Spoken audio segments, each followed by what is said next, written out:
Kita dekat mana ni geng? Jom saksikan video ni. Kita gantung SU30. Kita nak over.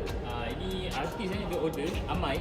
Dia ada buka butik dia dekat Hexstar World. Atau Torok Batu SU30 Kita hantar ini bukan Torok Mato, tapi yang ni 2013 punya 5 livery.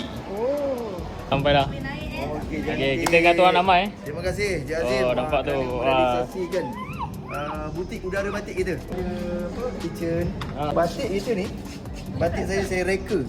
Dalam batik ada jet. Mak ai. Nampak tu Dalam batik ada jet. Ada jet Ini memang sesuai lah untuk peminat aviation Malaysia ni. Motif. Cantik-cantik. Ni memang ni saya reka lah. Cantik ni. Sukhoi tu. So ini saya Sukhoi, satu dalam Malaysia yang buat batik. Dalam ni ada Sukhoi, ada berunsurkan Air Force dan jet. Ni pun sama. Terbaik Ini kira macam handmade dia macam mana dia punya molding ni? Ni kita handmade. Handmade Kita tempah. Tengok ni pun ada. Ni ada jet dia. Oh, ada nampak jet tu. Ini motif ada jet Motif.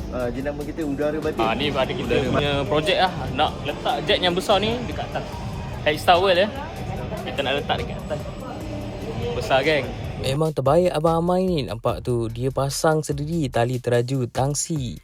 Nampak ni geng. Ini teraju. Tapi kita letak dekat atas jet. Kita nak naikkan dekat gantung kat atas.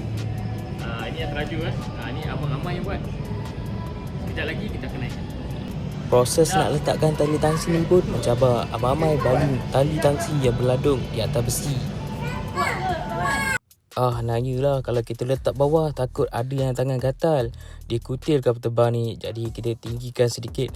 Tak tinggi, tak rendah. Sedap-sedap je. Macam geng. Jadi apa jet selepas ni yang kita nak gantung. Udara batik terletak di ground floor dekat aiskrim ni.